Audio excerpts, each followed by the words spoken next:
রাষ্ট্রপতিকে যতই খাটো করার চেষ্টা করুক এনসিপি বা জামাত, সরকার কিন্তু তার অবস্থান থেকে নড়ছে না।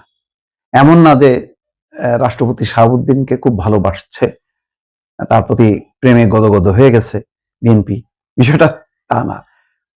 বিএনপি খুব চাষাছোলা ভাবে একটা কথা বলছে, বা এটাকে বলা যায় কাঠখোট্টা ভাবে, ভাই আমি সংবিধানের বাইরে যাব না, আমি সংবিধান অনুযায়ী চলবো। তা সেই সংবিধান অনুযায়ী কে? রাষ্ট্রপতি। কারণ এরা প্রশ্ন তুলতেছে, এরা তো হাসিনার রাষ্ট্রপতি। হাসিনার রাষ্ট্রপতি তো এখানে সংবিধানে লেখা নেই।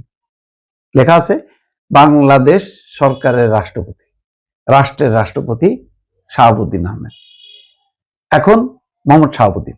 এখন এইমাত্র খবর দেখলাম যে স্পিকার এবং ডেপুটি স্পিকারের নির্ধারিত হবে কালকে।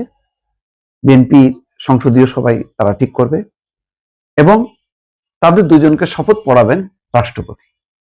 আবার সেই রাষ্ট্রপতি, এই যে এনসিপি গলা ফাটায় চিৎকার করতেছে, গলা দিয়ে মানে রক্ত বেরোচ্ছে তাদের, যে রাষ্ট্রপতি না, রাষ্ট্রপতি না, এই রাষ্ট্রপতিকে বহিষ্কার করো, বের করো, এর কারাগারে ভরো, সব কিছু প্রকাশ করে দিছে। প্রকাশ করে দেওয়াতে বিব্রত হয়েছে, বিব্রত হবার কথা ডক্টর ইউনূস, কিন্তু বিব্রত হচ্ছে জামাত এনসিপি। অদ্ভুত ব্যাপার। একবারও শাহাবুদ্দিন আহমেদ তার উপর যেই অন্যায় করছে, অসম্মান করছে, সেগুলির ব্যাপারে জামাত এনসিপি কে দায়ী করছে না, কিন্তু চিৎকার করতেছে কিন্তু জামাত এনসিপি। তার মানে জামাত এনসিপির সরকার ছিল গত 18 মাস, যার প্রধান ছিলেন ডক্টর মোহাম্মদ ইউনূস। মনে হচ্ছে তাই, যে এখন ইউনূসের মন্ত্রিসভার সদস্য বা ইউনূসের মন্ত্রিসভার দুই দলের নেতারা এখন চিৎকার করতেছে, না শাহাবুদ্দিন এই সংসদে ভাষণ দিতে পারবে না। আর সালাউদ্দিন আহমেদ কি বলছে যে এটা তো সংবিধান অনুযায়ী চলবে। তো ইউনূস সরকার শপথ নিল রাষ্ট্রপতি শাহাবুদ্দিনের কাছে, তাহলে এবং এই সরকারও, বিএনপি সরকারও শপথ নিয়েছে শাহাবুদ্দিন সরকারের অধীনে, শপথ বাক্য পাঠ করিয়েছে। তো এখন স্পিকার ডেপুটি স্পিকার শুধু রাষ্ট্রপতি ভাষণ দেবে না, স্পিকার ডেপুটি স্পিকারের শপথ পড়াবে রাষ্ট্রপতি। আর কোনো কথা নেই। এখন এই যত বিপ্লবী বুলি সব তো বোঝা গেল, ঘুরে ফিরে তো ওই সেই জামাত, এর বাইরে তো না। তো সুতরাং জামাতের কথা অনুযায়ী তো চলবে না বিএনপি।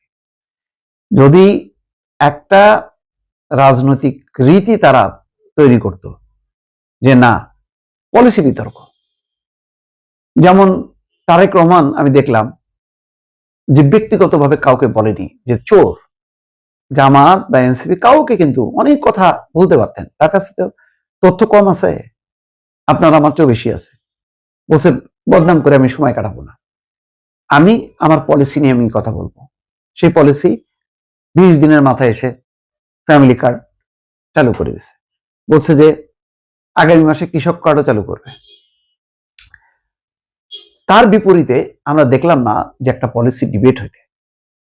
জামাত বলতে পারলো না যে আমার কাছে তো আরো ভয়ঙ্কর পলিসি আছে, আমি এই কাজ করব, সেটা বললো না। উল্টা বললো যেই পলিসি, সেই পলিসি বুমেরাং হয়ে গেল। কি বললো? যে নারীরা রাষ্ট্রের সর্বোচ্চ পদে যেতে পারবে না, জামাতের আমির হইতে পারবে না, তাদের কর্মঘণ্টা 8 ঘন্টা থাকতে পারবে না, 5 ঘন্টা হবে।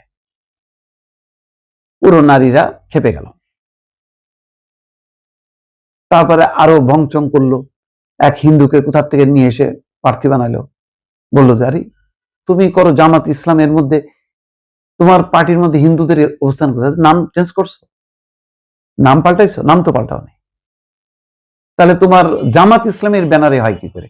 এখানে যদি হয়তো বাংলাদেশ হিন্দু লীগ, তাহলে কোনো মুসলমান সেখানে জয়েন করতে পারে, ইলেকশন করতে পারে? কিন্তু করলো গায়ের জোরে। এইসব ধাপ্পাবাজি মানুষ বুঝে ফেললো।